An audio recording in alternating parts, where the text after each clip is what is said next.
Hola amantes del juego, bienvenidos a un nuevo episodio de. Hola amigos de Game Changer, bienvenidos a un nuevo episodio en el que estaremos charlando, analizando lo que fue el partido entre Chelsea y Aston Villa. Nori, decir que desde que comentamos que íbamos a analizar al Aston Villa y la ocasión anterior en la que lo hicimos, decir que el Aston Villa lleva 2 victorias ante 2 grandes y un poco de suerte también le hemos traído a este equipo de Emery, aunque la realidad es que hemos coincidido con la muy buena racha que vienen trayendo 11 victorias consecutivas. Se dice fácil, pero es muy difícil, y más en esta liga en la que, por ejemplo, el Manchester United no ha sido capaz de sumar, creo que 3, 4 victorias consecutivas en muchísimo tiempo. Y justo tras ver el inicio de temporada de este equipo dirigido por Unai Emery, cómo han sido capaces de darle vuelta a la situación, estando a 3 puntos del primer lugar del Arsenal y a solamente 2 puntos del City, cuando hace 2 meses estábamos analizando la Premier, que pensábamos que ya no había prácticamente más liga, en el sentido de que el Arsenal tenía una diferencia considerable respecto a sus perseguidores más cercanos y que probablemente se iba a estar reduciendo, pero yo creo que no esperábamos que antes del 31 de diciembre la competición por el título liguero estuviese a rojo vivo como se encuentra a día de hoy. Y no solo es el Manchester City, que es ese competidor más cercano, sino también el Aston Villa, cómo nos está endulzando también y dándole más sabor a este campeonato de la Premier. Bienvenido, Nori. Hola, Monchi, un placer estar aquí. Un saludo para ti, para los que están del otro lado de la pantalla. Y sí, el Aston Villa, como tú dices, ¿no? Una racha de victorias impresionante, pero bueno, eso creo que sustentada también con un muy buen fútbol detrás, ¿no? Vamos a ver, ahora tienen un partido durísimo en Marte contra el Arsenal, pero nada, un partido muy, muy interesante, porque tuvo, yo creo que sobre todo un par de miradas bastante dispares en cuanto a lo que terminó pasando, pero bueno, como te decía, se terminó imponiendo el equipo que en mejor dinámica está, ¿no? Por así llamarlo, que eso siempre me parece que es importante a la hora de valorar cualquier partido. Y sin duda vamos a estar hablando del plan de partido y también de la capacidad que tienen o no los entrenadores a la hora, digamos, de reajustar, de leer el juego, también leer los momentos de juego y saber también no solo qué jugadores colocar en la cancha, sino en qué momentos, si darle entrada a todos desde una ocasión, hacer 2, 3 cambios. Realmente, bueno, las lecturas de partidos que pueden llegar a tener cada uno de ellos. Nori, si quieres, ya saltamos hacia lo que fue el 11 de ambos equipos. Si quieres, yo voy a estar mencionando el de Chelsea para que luego tú comentes acerca de Aston Villa y este 11 que terminó sacando. El Chelsea, Enzo Maresca salía por su parte con Robert Sánchez, como es habitual en el arco. Rich James jugando como lateral derecho, Chalobah y Badiachile compartiendo la saga de centrales y Marco Curera en el sector izquierdo. Decir que si aquí falta un jugador, pudiéramos comentar es Malo Gusto, debido a que en ocasiones Malo Gusto inicia como lateral derecho, y si Rich James también se encuentra sobre la cancha, llega a hacer incluso funciones de mediocampista, como hemos analizado también acá en otras ocasiones. Pudiéramos decir que esa especie de doble pivote iba a estar compuesta por Moisés Caicedo junto a Enzo Fernández, aunque sí es cierto que Enzo Fernández iba a tener muchísimas más libertades a la hora de recorrer también lo que representa el eje vertical del campo, en muchas ocasiones partiendo más hacia arriba y logrando descender para intervenir en las jugadas, en otras ocasiones simplemente no apareciendo en esa, digamos, primera altura en medio campo, sino simplemente estando y entonces su juego comenzando a progresar en función de la altura que agarrarse el balón. Como también suele ser habitual la utilización de los extremos dentro de este Chelsea, en esta ocasión con Pedro Neto amplio en el sector derecho, mientras que Garnacho iba a estar amplio en el sector izquierdo, ambos a pierna cambiada, y también esto iba a tener cierta relación con algo que vamos a estar comentando luego a la hora de atacar en ese último tercio. Mientras que Cole Palmer, quien se ha perdido muchísimos partidos de liga, pudiéramos decir por diferentes razones, entre las lesiones, vuelve a ser titular, un futbolista que todos sabemos también lo que representa para el Chelsea de Enzo Maresca, aunque también es cierto de que el Mundial de Club ha sido ese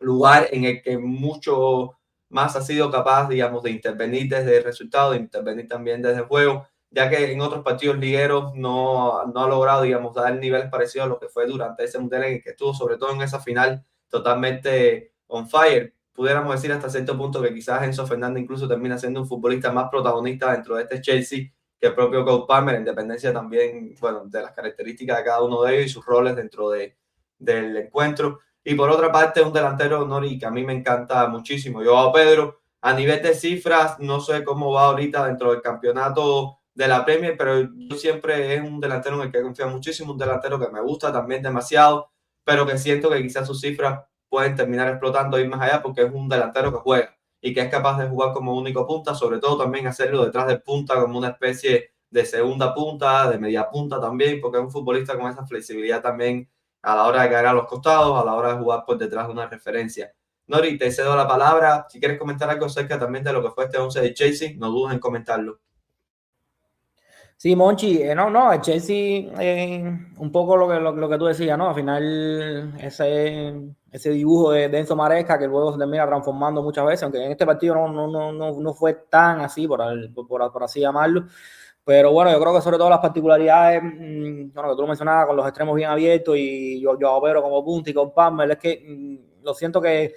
es un frente de ataque que todavía como que está un poco disperso, ¿no? Que cada cual hace un poco la batalla por su parte y Enzo Fernández es un poco el que hace de Nelson a la hora de conectar, pero no sé, yo creo que es un centro, que es un frente de ataque que no está muy optimizado, por así llamarlo, en cuanto a lo que es su funcionamiento como tal, ¿no? Ya luego las individualidades, yo creo que le falta calidad, sobre todo en los costados. Creo que Pedro Neto y Garnacho son buenos jugadores sin más, pero bueno, yo creo que la exigencia de Chelsea demanda otro tipo de extremos de otro nivel. Pero bueno, entrando un poco en lo que fue la alineación de Aston Villa, yo creo que, como te decía, ¿no? Yo creo que quizás en los violentos fines de año de la Premier League,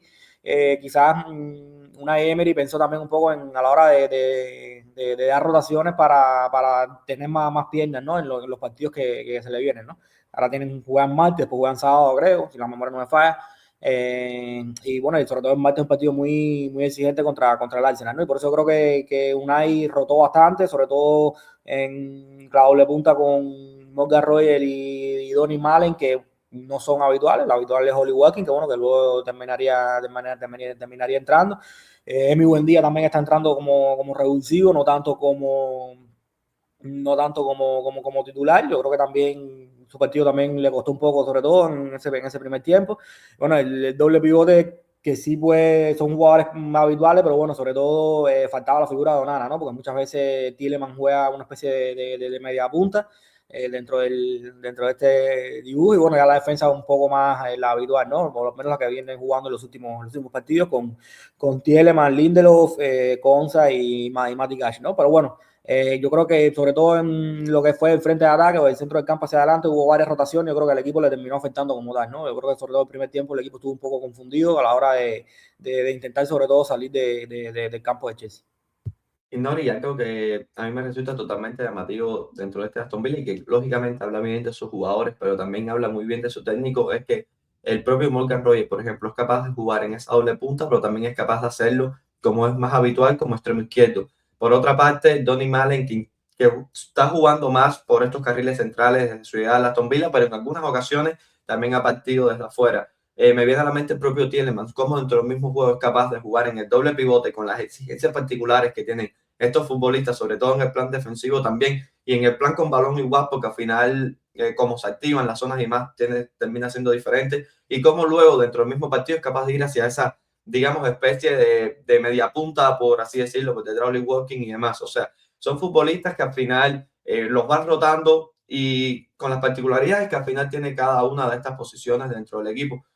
Y yo creo que eso habla también muy bien de Unai Emery, como es lógica, también habla muy bien de sus jugadores, ¿no? Y sin dilatar más el asunto, podemos ir comenzando. Y cuando hablabas dentro de lo que fue también el plan de partido, yo creo que a grandes rasgos pudiéramos comenzar comentando de que quizás el Chelsea logró ser superior durante 50 y tantos, 60 minutos antes de los cambios de Unai Emery. Un Chelsea que incluso tuvo momentos durante la primera parte en la que vivía azotando directamente el área rival, con capacidad de colocarse en ese último tercio, capacidad de cargar área, situaciones, el gol llega desde un córner, una acción a balón parado, pero varias situaciones recibiendo el balón que luego estaremos hablando de en frontal del área. Es decir, un Chelsea que quizás en lo que fue este plan de partido termina ganando, pero también, como decías un poco al inicio, las rotaciones dentro del Aston Villa con la no presencia de un futbolista como Oli Watkins, con lo vital que es, también indicaba que quizás el partido un poco por ahí. Seguro Unai Emery también entendía que el partido un poco por ahí y la idea era tratar de llegar vivo, digamos, a esos últimos minutos de la primera parte, de la segunda parte, esos últimos 30 minutos, para luego, una vez realizados los cambios, el equipo lograr dar ese paso hacia adelante, como termina sucediendo, y lograr enganchándose. Y aquí a mí me encantó la lectura del juego de Unai Emery, pero de eso estaremos hablando luego. Nori, aquí como podemos ver, está señalada en la imagen el 4-4-2 del Aston Villa. Un 4-4-2 en esos momentos sin balón, de bloque medio, también se encontraban en muchas situaciones así en bloque bajo. Decir que no estaban del todo fervientes a la hora de esas presiones altas, a la hora de esas presiones en reinicio, en muchísimas ocasiones incluso regalaban ese inicio de juego al Chelsea para intentar esperar en estas especies de situaciones, en estos bloques. Decir también que, por ejemplo, dentro de este 4-4-2, como podemos ver en esta situación, por ejemplo, Rick James está un poco interiorizado. Al final, Rick James jugaba un poco también con lo que podía ser el salto de Emi Buendía de esos sectores. Al final, los saltos a los extremos de Aston Villa, Emi Buendía y McGinn sobre los laterales, se iba a dar. Y entonces el interiorizarte también terminaba permitiendo que, si, tal como se indica en la imagen con la flecha, si Chalobah era capaz de encontrar a ese futbolista fuera, que en este caso es Pedro Neto, que iba a estar fijando en amplitud, la posición de Rick James le iba a permitir liberar esa línea de pase, pero a la vez también hacer que mi Buendía estuviese hasta cierto punto referenciándola a él, y que luego, si ese balón llegaba hacia Pedro Neto, si llegaba, digamos, con muchísimas más ventajas, permitiría que Pedro Neto pudiese hacer situaciones de 1 contra 1. En esta situación el pase no llega con la atención adecuada, tampoco lo invita a Pedro Neto de su recepción a encarar directamente, lo que permite que Emi Buendía retroceda, que es algo también que se estuvo dando. Si ese balón era capaz de superar la altura del extremo, pero no lo superaba, digamos, del todo, no lo eliminaba completamente de la acción, el extremo también en muchísimas ocasiones iba a ir fuera para evitar ese salto del lateral, o en otras ocasiones, si el lateral saltaba, iba a intentar, digamos, hacer esa especie de 2 contra 1 en los costados para evitar posibles ayudas cercanas. Nori, un poco aquí dentro de lo que es primera situación, lo que es este bloque, que ayer lo comentábamos un poco por interno. Si hay algo que reclamarle también, que es algo que a mí me llamó la atención, es también la facilidad con la que se terminan hundiendo cuando quizás, bueno, el rival tiene que hacer demasiadas cosas de todo bien. El Aston Villa llegaba muy rápido a situaciones de defensa de área o defensa en bloque bajo. Sí, Mochi, también porque es un equipo que le gusta luego atacar con espacio, ¿no? Yo creo que al final es una de las cosas que mejor termina haciendo, ¿no? Pero bueno, en este caso en particular de este partido, yo creo que sobre todo el Chelsea jugó muy bien en esa primera línea de balón con un poco una altura más baja de Rick James para sacar de zona de mi buen día, que como te decía, ¿no? Yo creo que no estuvo bien a la hora de leer cuándo saltar, cuándo no saltar. Yo creo que le faltó un poco de interpretación ahí. Bueno, y luego siento que era muy aplicado a la hora de los retrocesos, pero hay situaciones donde no llegaba. Y las situaciones donde no llegaba se terminaba desencadenando una serie de patrones que a Aston Villa le hacía defender peor o desproteger ciertas zonas, ¿no? Yo creo que a Aston Villa no le molestaba demasiado que recibieran los de afuera, que recibiera a Pedro Neto y Garnacho, pero bajo sus condiciones, bajo sus términos. Con las ayudas de esos extremos, ¿no? Porque no son extremos, pero bueno, con la ayuda de Emi Buendía y de Maguín, con, digamos que con cierta protección en carril central y no saltar hasta que el pase saliera, matices así que yo creo que le permitían a Aston Villa ese negociar de que si el balón iba afuera no le hiciera tanto daño, ¿no? Pero no siempre terminó dando, ¿no? Yo creo que el Chelsea encontró muy buenas situaciones de peligro o aproximaciones partiendo desde ahí, ¿no? Sobre todo en ese sector izquierdo de su defensa, con los malos saltos de Emi Buendía sobre Rick James, que muchas veces encontraba liberado a Pedro Neto, y eso ya de por sí terminaba porque el Chelsea ganara metro y el Aston Villa se terminara hundiendo, ¿no? Luego vamos a ir viendo más matices de lo que fue el bloque, pero yo creo que a grandes rasgos me quedo con esa capacidad que tuvo el Chelsea de descubrir o interpretar dónde podía estar la mayor falencia del bloque medio del Aston Villa. No, y ahorita cuando decías que no son extremos, que es una realidad, ¿qué nomenclatura crees que podamos utilizar para ellos? Volantes externos, porque eso es un poco complicado también en cómo llamarles, ¿no? Sí, yo le llamaría así, mediocampistas exteriores, puede ser, sí. Sí, sí. Es que es un poco también difícil a veces utilizar las nomenclaturas, y es realmente, bueno, siempre que podamos utilizar la nomenclatura correcta, creo que al final termina siendo más positivo, tanto para nosotros, pero sobre todo también de quienes estén del otro lado de la pantalla, ayudarnos a referenciarlo, sobre todo si no han sido capaces de ver el Aston Villa en muchísimas ocasiones. Mauri, dentro de esta misma situación, la siguiente imagen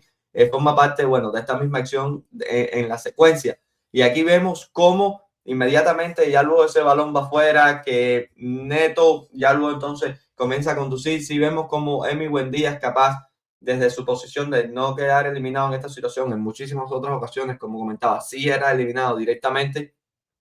Y vemos cómo Tielemans va a defender ese intervalo central lateral, pero como Maguín también se termina hundiendo un poco. Maguín también, la altura de Maguín, sobre todo cuando iba a estar desde ese lado débil, iba a terminar siendo influenciada sobre todo por la altura, digamos, a la que ya hace Cucurella. Si Cucurella también llegaba a atacar área, Maguín incluso se terminaba,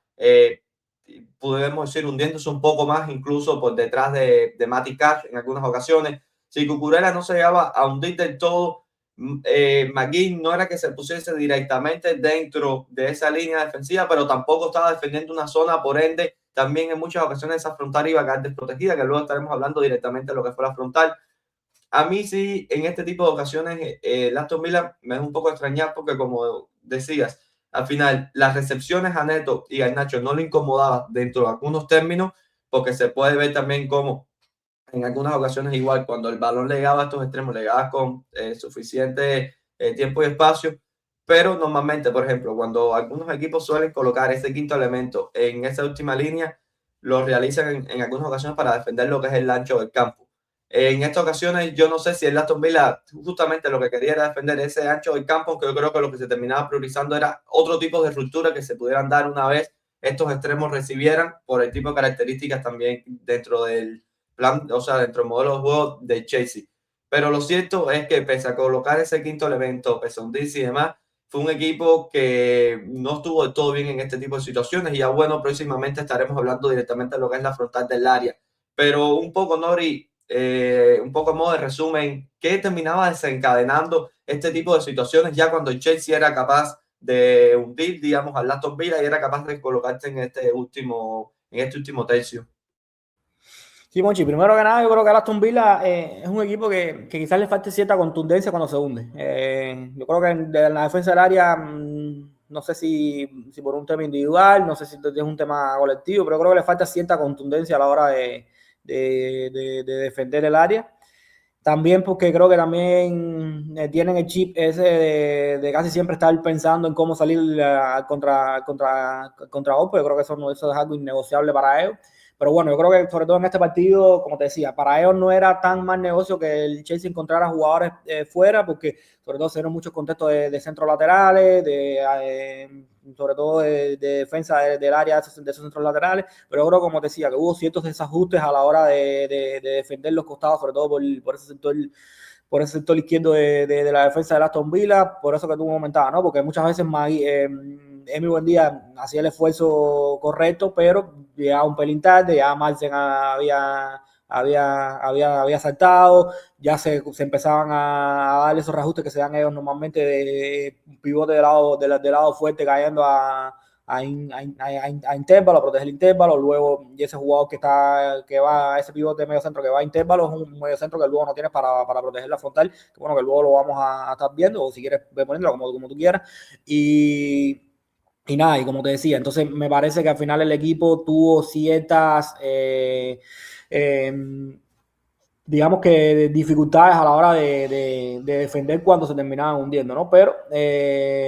sobre todo yo creo que el Chelsea es un equipo que no genera muchísimas ventajas a la hora digamos que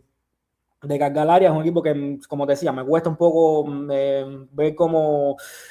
saca ventaja de esas situaciones de bloque hundido, también porque yo creo que la utilización de los extremos también le limita bastante, pero bueno, yo creo que pues, aprovecharon al menos, como mismo interpretaron en ese primer tiempo, donde estaban las deficiencias en esos primeros saltos de Aston Villa, también interpretaron que las deficiencias a la hora de defender el área estaban sobre todo en la frontal. y tuvieron 2-3 situaciones donde llegaron con bastante ventaja. Luego es verdad que el Aston Villa afincó taco, como quien dice, y protegió bastante bien esos remates, pudo bloquear bastantes remates, pero a grandes rasgos te diría que el primer tiempo fue bastante superior de Chelsea, sobre todo basado como te decía, en una estructura defensiva de Aston Villa, que sobre todo en los costados yo creo que le costó trabajo leer, interpretar cómo proteger las manos. Sí, Nori, y es que, por ejemplo, cuando terminabas comentando acerca de las situaciones con el Aston Villa también, digamos, con esa ayuda de los volantes externos llegando hacia los costados, al final es un poco lo que comentamos. Por ejemplo, Unai Emery jugando un poco con la pizarra podía determinar de que esas ayudas se dieran con ese volante externo, por ejemplo, Emi Buendía llegando y demás, pero si luego Emi Buendía no se encontraba digamos, en ese apartado defensivo, en un buen día y Vaca, un poco jugando con el nombre, te terminaban eliminando, digamos, fácilmente, como en algunas ocasiones lo terminaban eliminando, incluso en situaciones de 1 contra 1, y ya parte del plan defensivo se te puede terminar desajustando, porque tú contabas con que justo la llegada de ese jugador ahí era para intentar neutralizar, digamos, el posible regate del extremo y demás, y un poco terminaba sucediendo con ellos. Sí, Monchi, y que sobre todo pasa una cosa, porque al final es un equipo que tiene bien trabajado cuando medio centro lado activo y sobre intervalo, y cuando lateral salta a banda, ¿no? Pero el tema es que yo creo que sobre todo donde falló es en esa interpretación de si lateral saltó a banda y medio centro va sobre intervalo, ya jugador exterior de medio día no tiene que ir sobre jugador en amplitud, ¿no? ¿Por qué? Porque quizás se le necesita más haciendo un movimiento inverso para proteger un poco lo que es esa zona de la frontal, ¿no? Entonces yo creo que sobre todo no fue por un tema de esfuerzo, sino por un tema de lectura lo que le falló a Buendía sobre todo, ¿no? Que es el que yo creo que por donde más años hizo el Chelsea. Sí, no, y totalmente de acuerdo, y que creo que también como contraste a mí el partido de Maguín en lo particular me gustó muchísimo en esa fase sin balón, porque creo que gestionar a un futbolista como Cucurella, que lógicamente no es Rich James, que tiene esa habilidad pasadora, no tiene esa capacidad de intervenir como poseedor, pero al final Cucurella digamos, te puede ganar altura, te llega a afrontar de área como estamos viendo en esta situación, te puede llegar incluso a cargar área, en ocasiones va hacia sectores exteriores. Y creo que Maguín terminaba entendiendo muy bien, a diferencia de lo que fue Buendía, sí, el cuándo ir, el cuándo no, el cuándo hundirse, el cuándo salirse digamos, de esa última línea para ir nuevamente hacia adelante y no quedar del todo hundido. Creo que también terminaba leyendo mejor las situaciones y en muchas ocasiones en las que, o en algunas ocasiones, mejor dicho, en las que el Aston Villa sí fue capaz de ese bloque bajo, ir hacia una especie de bloque medio, digamos, ganar un poco de altura. Yo creo que se dan sobre todo en situaciones en las que Maguín es capaz de salirse de esa última línea para incorporarse a la línea, digamos, de mediocampista. Entonces, a partir de ahí, al equipo, tanto compacto, ir un poco hacia arriba. Y no es casualidad que, digamos, desde el otro sector ese tipo de situaciones no hayan terminado sucediendo, porque al final es un tema que va un poco también con la interpretación. Nori, aquí teníamos también, bueno, la presencia de Tielemans también en este intervalo, que es algo que se iba a estar dando también con, digamos, Joao Pedro, cuando caía sectores entre líneas, muchas veces ello venía acompañado de Palmer estirando, digamos, viendo atacar dicha zona, dicho intervalo, y bueno, como Tielemans en esta situación, también por lo que es la defensa en ese intervalo, muchas ocasiones ya estando directamente ahí le iba a permitir defender ese intervalo, pese a que el balón estuviese en carriles interiores, o en otras ocasiones por la propia inercia del movimiento le iba a permitir estar llegando a esa zona y por ende de forma, digamos, totalmente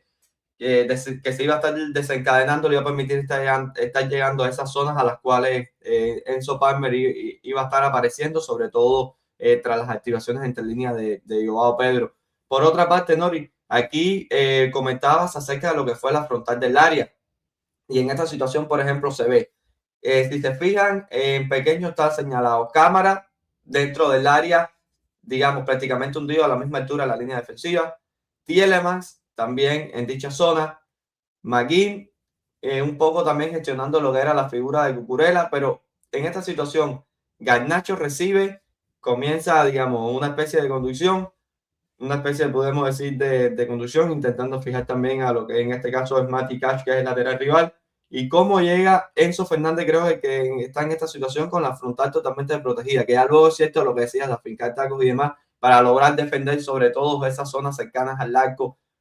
respecto a lo que es bloquear, ciertos los chutes que puedan llegar y demás, pero hay varias situaciones que terminan rozando el palo, podemos decir, dándose con un futbolista como Enzo Fernández, con estas capacidades que tiene de golpeo de media distancia, en otras ocasiones Rich James, que también tiene este golpeo, podemos decirle, de media distancia, y como Chelsea termina leyendo en muchísimas ocasiones este tipo de situación. En esta directamente, como la frontal está desprotegida, y posteriormente vamos a estar también, Nori, mostrando una que se da a raíz de un centro hacia el segundo poste. Algo de lo que estaremos hablando luego.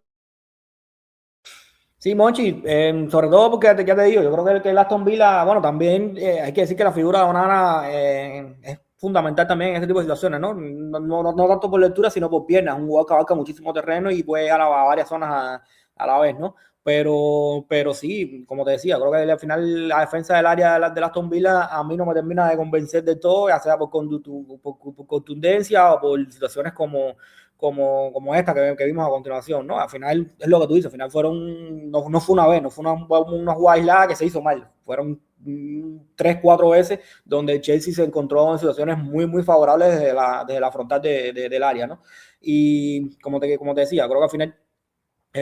todo parte también de los riesgos que corre el equipo a la hora de dar libertades a la hora de recibir fuera, porque yo creo que, como te decía, en bloque medio creo que es un equipo bastante aplicado y es muy difícil encontrarle grietas dentro, pero para eso tiene que renunciar a proteger mejor cierta zona, ¿no? Y ellos renuncian muchas veces a proteger esos costados de manera inicial, pero como te decía, luego tiene que existir una serie de reajustes para, una vez te conquisten afuera, saber cómo reaccionar, ¿no? Yo creo que en este partido, sobre todo en el primer tiempo, yo creo que esa segunda altura de defensa del área estuvo muy mal protegida y bueno, al final no terminó penalizándole, pero sí podía, ¿no? Y al final yo creo que es algo que el equipo quizás deba mirarlo un poquito más.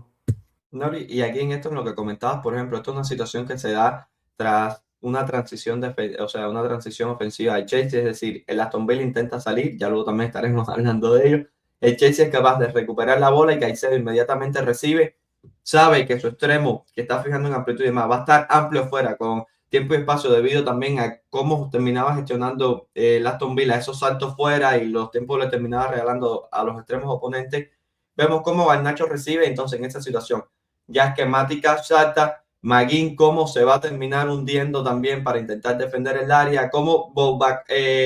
Camara va a ir prácticamente a la misma zona que está yendo Maguín, porque si te fijas el recorrido de ambos es a la defensa de ese intervalo, Maguín un poco por darle la ayuda a su lateral en ese 2 contra 1 frente al extremo, pero al final termina yendo a la misma zona prácticamente que va Cámara, cuando quizás ya Maguín yéndose a dicha zona para dar la cobertura, quizás Cámara podía detenerse en esa segunda altura, digamos, frontal de área y terminar defendiendo esa segunda altura del área. Es algo que no termina sucediendo. Y tal como indica la imagen, se termina protegiendo nuevamente esta zona en la que Enzo Fernández termina apareciendo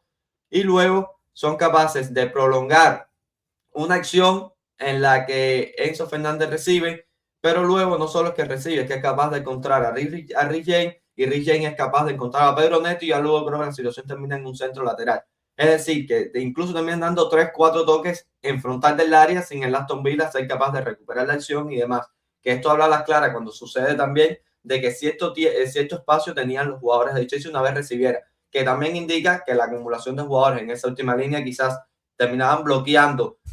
digamos, físicamente zonas de remate, porque si al final no se termina chutando de forma directa en Enzo Fernández en este tipo de situaciones, porque las zonas de remate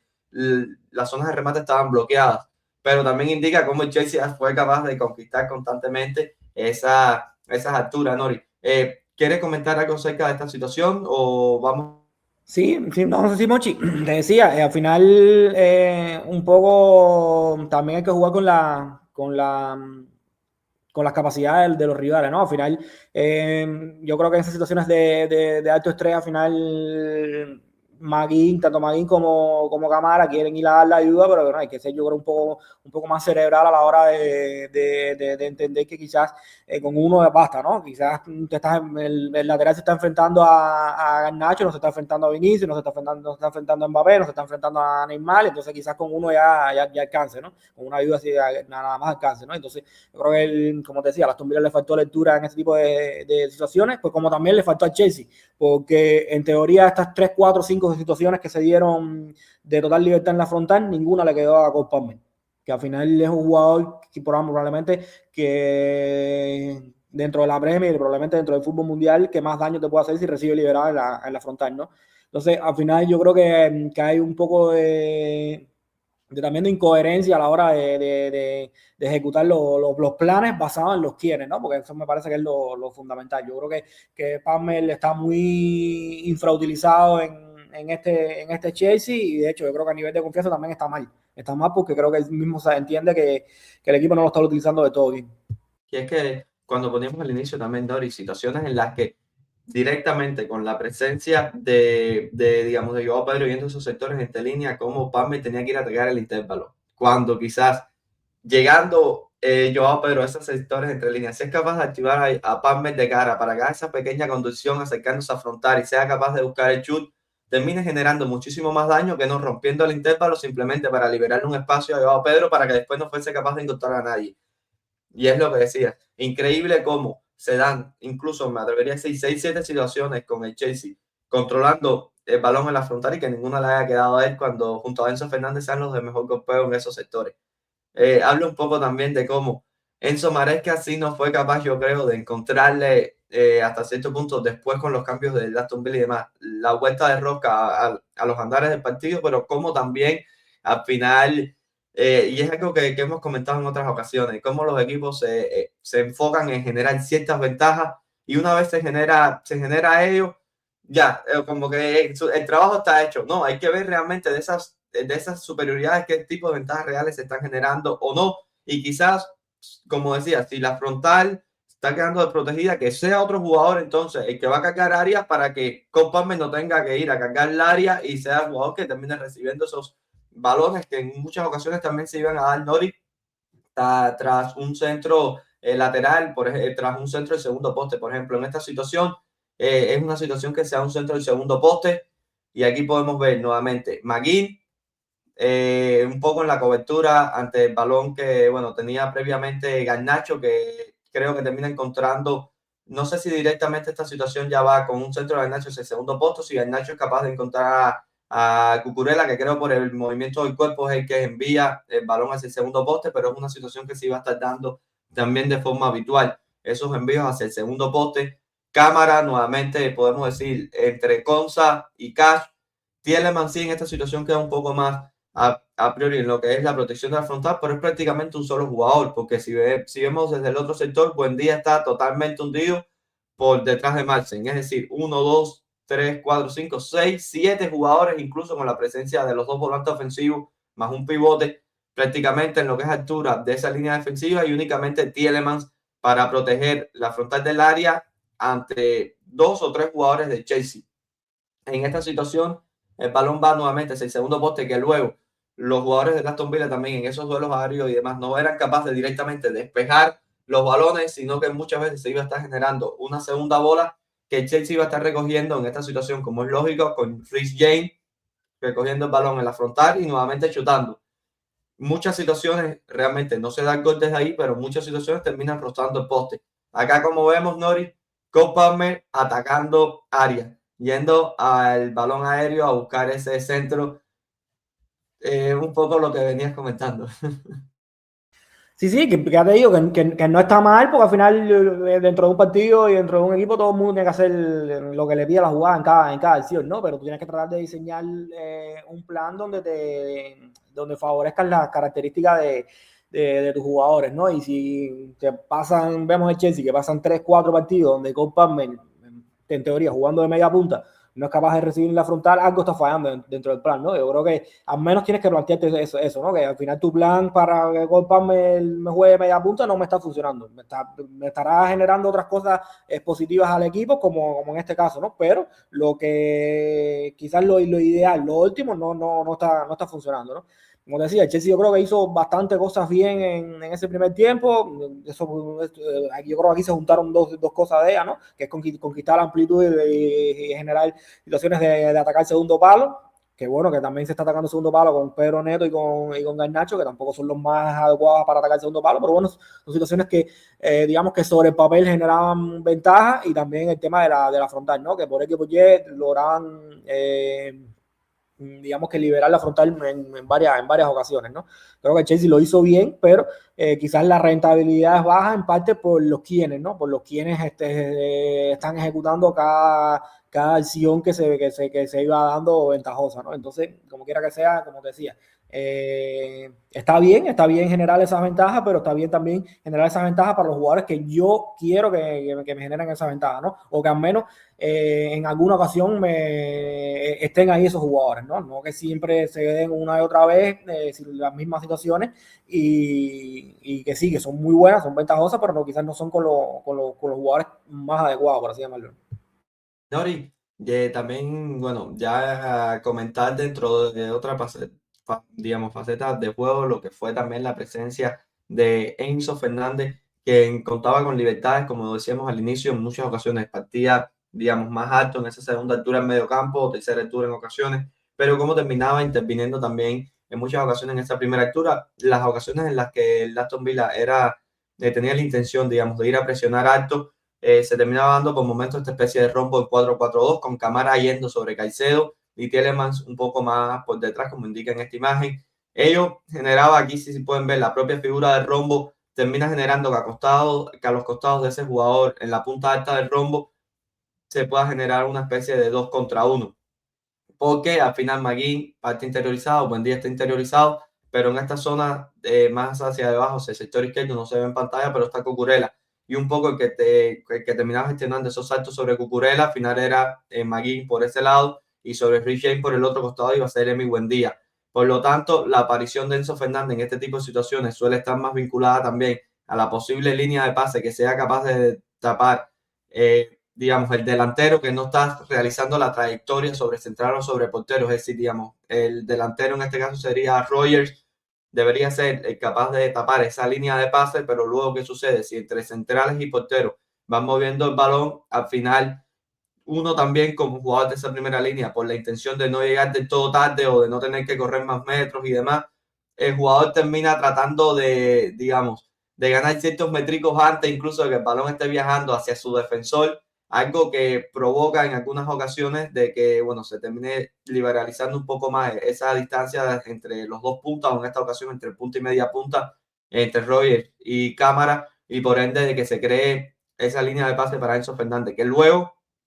hay que decir también de que no todos los jugadores son capaces de sacar de esa recepción una situación ventajosa. Enzo Fernández recibe estando completamente de espalda prácticamente y es capaz de encontrar a contrapié a toda la estructura del Aston Villa, termina de romper toda la estructura de presión, al final la inercia, los movimientos lleva a los jugadores a ir hacia adelante, se detecta que un jugador va a intervenir de espalda, es el mejor momento para intentar recuperar esa bola, entre comillas, dice la teoría.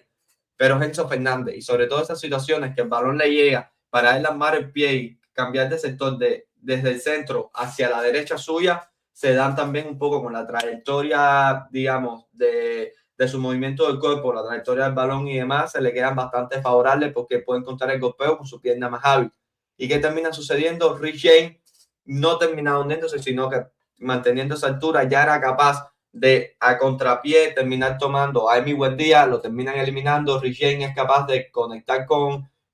o sea, Enzo Fernández es capaz de conectar con Rich James, terminan eliminando a las dos primeras líneas de presión del Aston Villa, pero luego, ¿qué sucede? Una vez Rich James recibe el balón, 4 jugadores haciendo prácticamente el mismo movimiento, podemos decir, movimientos en ruptura, movimientos en profundidad.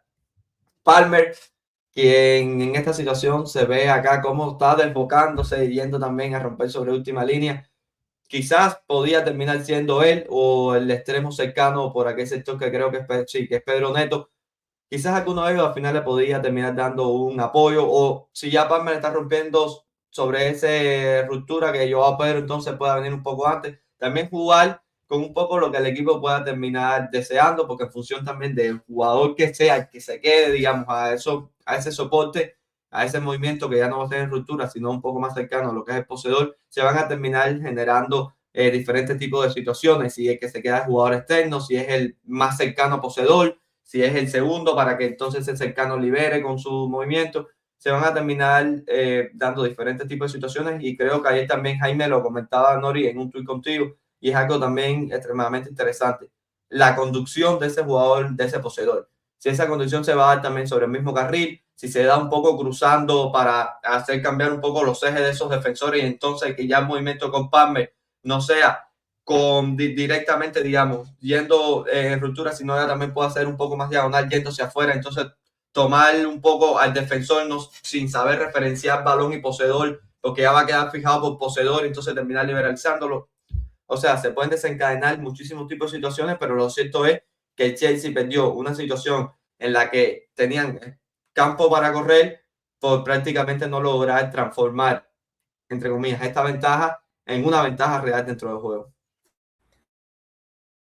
Sí, Monchi, es algo que termina pasando mucho porque ¿sabes? Es habitual, no solo en el Chelsea, lo vemos en varios equipos, y es saber qué hacer cuando tienes esa ventaja, ¿no? Cuando generas esa primera ventaja inicial, ¿no? Y al final creo que muchas veces también ese exceso de verticalizar, digamos que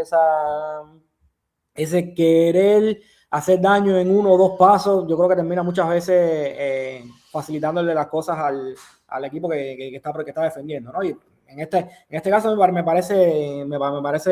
claro, ¿no? Al final prácticamente no le ofrece soluciones al poseedor, ¿no? No le ofrece soluciones ninguna de ningún tipo, y al final, ante balón descubierto, la premisa siempre es correr hacia atrás, que la defensa sea correr hacia atrás, sobre todo en ese tipo de situaciones, y tú lo que estás haciendo es corriendo hacia adelante, le estás facilitando prácticamente, le estás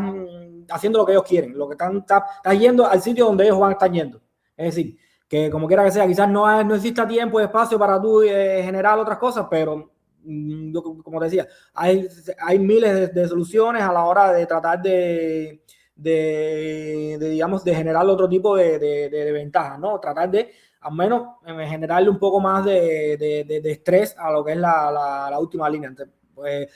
generar otro tipo de situaciones, un apoyo cercano, digamos que otro tipo de fijaciones, pero al final si terminas haciendo lo que ellos están haciendo de antemano, que es yendo a defender la profundidad, básicamente le está facilitando el trabajo, ¿no? Al final 4 jugadores que están defendiendo la profundidad, entonces los 4 jugadores van a romper, a atacar el espacio. Tienes que ganar el duelo, tienes que ejecutar un pase digamos que muy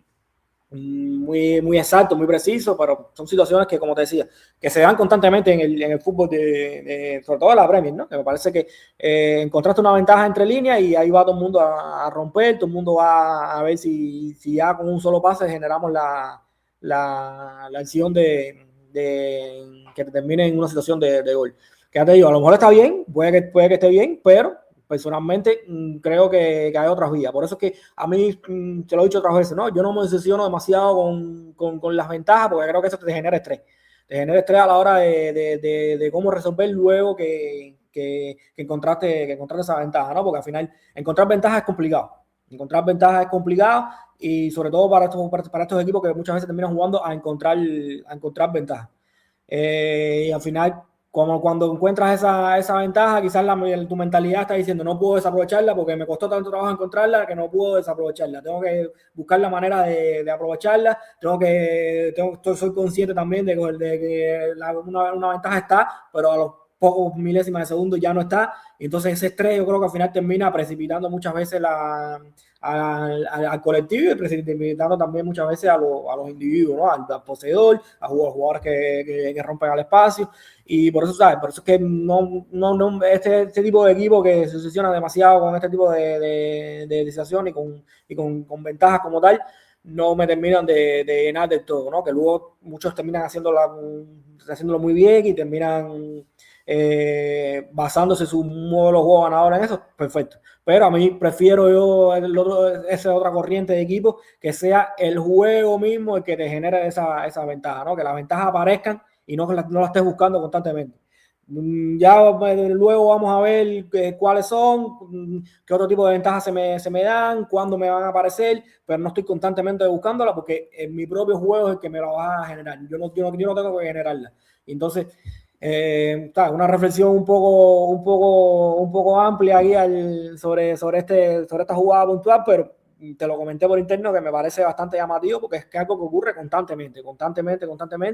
y no sé hasta qué punto se esté gestionando bien. A mí realmente igual cuando lo comentabas, algo que igual me llama la atención y en esta imagen se muestra muy bien es cómo Cole Palmer está prácticamente apurándose dentro de la carrera por tratar de ir sobre ese intervalo. Si te ves la imagen, se ve como que un poco forzado por tratar de llegar a romper ahí cuando incluso están siendo, digamos, el que menos alto está de todos los atacantes. Quizás, digamos, se puede intentar llegar ahí, pero con otras prisas. Quizás intento ir, no voy, paro mi carrera, espero, pero no, o sea, desde la pizarra quizás está concebido de que tiene que llegar ahí y llegar rápido. Incluso el mismo Pedro Neto. También, Al final quizás el pase para Cole Palmer te sale un poco antinatural, piensa que es un poco antinatural, Pedro Neto fue que se frene o ofrezca un apoyo cercano, ya te fijó el lateral,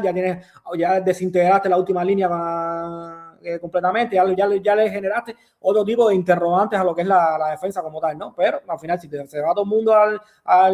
todo el mundo va al lugar que el rival está intentando proteger, obviamente le vas a facilitar, al menos a nivel interpretativo, le vas a facilitar muchísimo las cosas al rival. y que luego de todos esos pases profundos, digamos, que se podrían dar, el menos dañino es el de Pedro Neto, porque al final, por la propia, digamos, posición del lateral, difícilmente lo termines eliminando la situación. Uno, porque para eliminarlo tiene que ser un pase en el cual Pedro Neto, con la velocidad desde la posición en la que está partiendo, tiene que eliminarlo por completo y difícilmente lo elimine. Quizás Pedro Neto lo termine recibiendo, pero difícilmente elimines al lateral. Cuando quizás, como decía, parándose, recibiendo, conduciendo, también termina generando más espacio entonces ya entre ese lateral y ese central. Y ahí ya quizás sí, el propio Cole Palmer puede generar una especie de doble ruptura, ya no solo sobre ahí, sino intentar, digamos, algo semicircular, atacando espalda de lateral, desencadenar otro tipo de acciones. El propio Pedro Neto, que al final es zurdo, puede comenzar a conducir hacia adentro y entonces aislar y comenzar a atacar lo que es esa estructura central, lateral, con tres jugadores ya, digamos, conduciendo un poco, intercambiando eje horizontal y lo que ello provoca. Otro tipo de situaciones. Y sobre todo, hay que tener bien claro que si tú decides ir al espacio y no te la dan, te eliminaste la jugada. Y entonces, al final están leyendo los cuatro al espacio. Si no encuentran esa vía de pase inicial, la jugada murió. Es decir, hay que reiniciar, hay que de nuevo empezar digamos que a gestionar de nuevo la posesión desde otra vía, ¿no? Entonces es complicado. Y al final lo que termina sucediendo, Richie se ve forzado a enviar un pase prácticamente para quitar este balón de arriba porque tiene que terminar esta situación tras la ventaja que consiguió y se desaprovecha una muy buena oportunidad. Nori, ya para antes de ir cerrando y charlar sobre el Aston Villa, de su incapacidad para transitar y luego cómo se es capaz de transitar con los cambios de Unai Emery, me gustaría previamente comentar una situación que se estuvo dando en los saques de esquina y es que el Aston Villa terminaba el Chelsea a la hora de defender los saques de esquina rivales, terminaba dejando a Joao Pedro y los dos extremos, tanto Neto como Garnacho, amplios arriba. Es decir, a tres jugadores descolgados y descolgados amplios, lo que provocaba que el Aston Villa tuviese que tener tres defensores amplios, se terminase generando este cajón que se ve, bueno, directamente en la imagen no se ve, pero un portero como Robert Sánchez que le gusta salir del área, que por su tamaño, las cualidades que tiene y demás, muchas veces se termina quedando con ese balón. Se vio como una intención directa, una vez recibía el balón, inmediatamente salir corriendo para soltarle el balón a uno de sus compañeros, y entonces aquí se pueden ver Garnacho, Joao Pedro y Pedro Neto cómo terminaba. Nuevamente lo estoy realizando movimientos de ruptura, aunque no es menos cierto de que aquí sí ya hay más espacio, se viene una acción a balón parado que se busca, entonces sí, digamos, terminar finalizar la acción de forma directa. Es otro tipo de situación, pero podemos ver cómo Garnacho, Joao Pedro y Pedro Neto terminan sacando, digamos, una ventaja real de ese previo posicionamiento y cómo los jugadores del Aston Villa tienen que llegar desembocados hacia atrás. Y es algo que a mí me llama muchísimo la atención cuando los equipos apuestan también en estas acciones defensivas y tienen los jugadores idóneos para ello, dejar estos descolgados porque te permite, primero, aislar la estructura rival, dividiendo en dos bloques, los jugadores que están directamente yendo a sacar esos corners y los jugadores que están gestionando defensivamente a esos descolgados, y luego te genera un espacio interesante para transitar si tienes jugadores que sean capaces de conducir y demás. Nori, también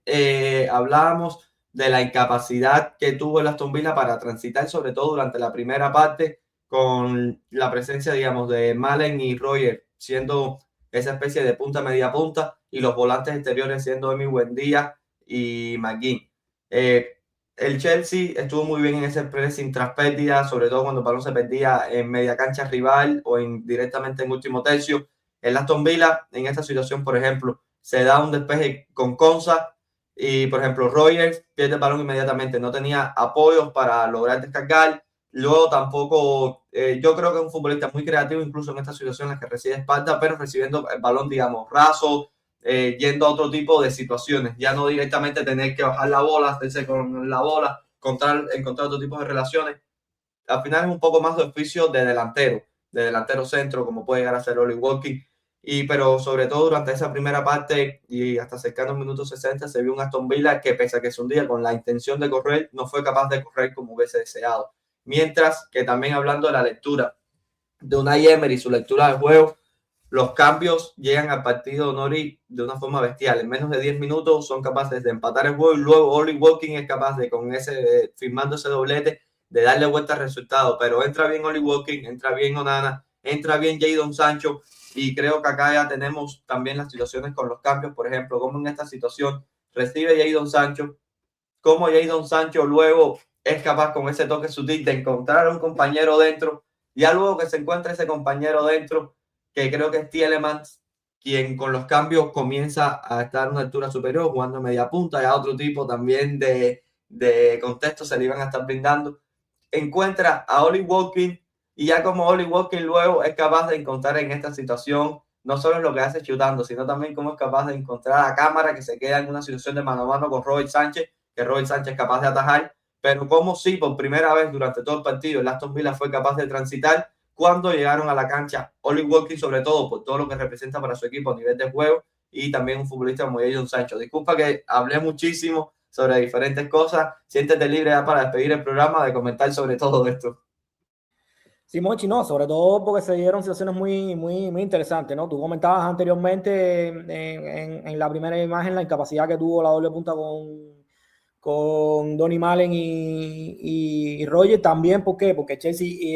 iba al hombre con los centrales sobre esa doble punta y tenía a Caicedo barriendo esas zonas de descargas, ¿no? Entonces era prácticamente un jaule que era muy difícil de salir, ¿no? Y sobre todo porque los centrales de Chelsea eran ganadores de duelo sobre esa doble punta del Aston Villa, ¿no? Porque muchas veces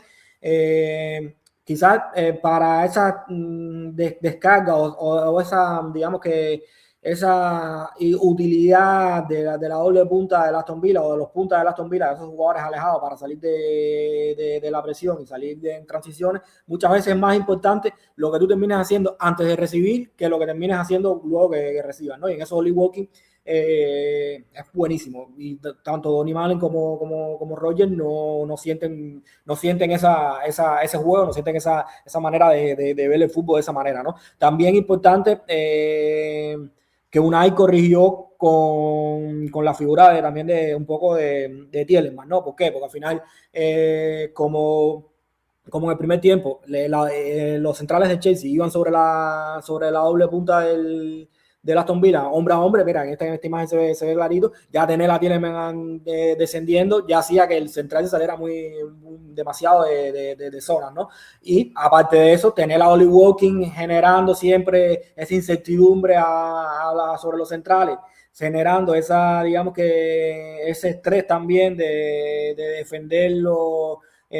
intentando adivinar dónde te va a ir, dónde te va a recibir, sobre qué carril te va a atacar el espacio, sobre qué eje te va a atacar también, es complicado. y yo creo que al final ahí hubo una lectura muy buena de Unai Emery, que también yo creo que era parte del plan de partido, un poco como tal, ¿no? Porque como te decía, ¿no? Yo creo que al final las rotaciones vienen dadas también pensando también en lo que va a ocurrir el martes y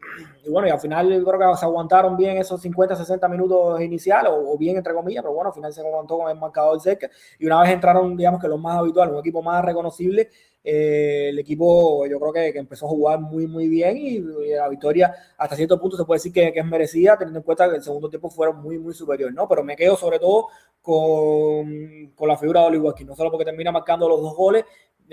sino también porque acompañado de todos esos movimientos que venimos hablando, o esos reajustes que terminó haciendo Emery, al final es un jugador que en todo lo que sucede previo antes de recibir es un fenómeno global dentro del juego, como tú mismo decías en Twitter, ¿no? Un delantero a estudiar porque te genera muchísimos inconvenientes, muchísimo estrés a los defensores centrales de los rivales, y al final esto indudablemente termina generando espacio para sus compañeros, ¿no? Al final, el Aston Villa, perdón, el Aston Villa es un equipo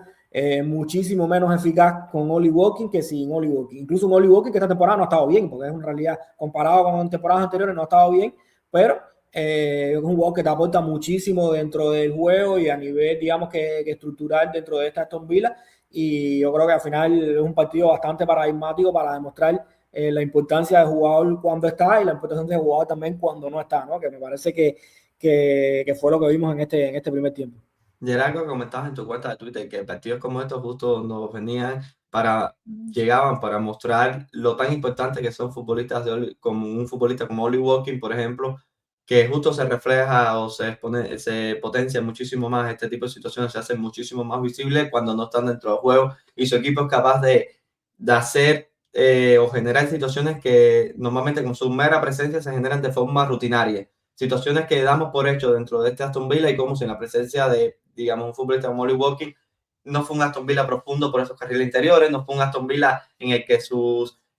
volantes externos fueran capaces de recibir entre líneas, mucho mérito de Chelsea también por esas presiones a pared y demás, pero ante otras presiones a pared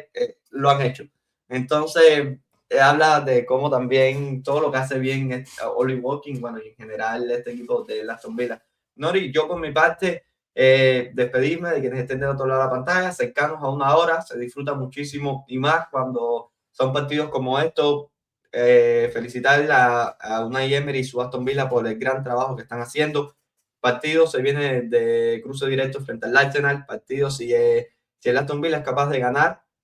empata en puntos al Arsenal,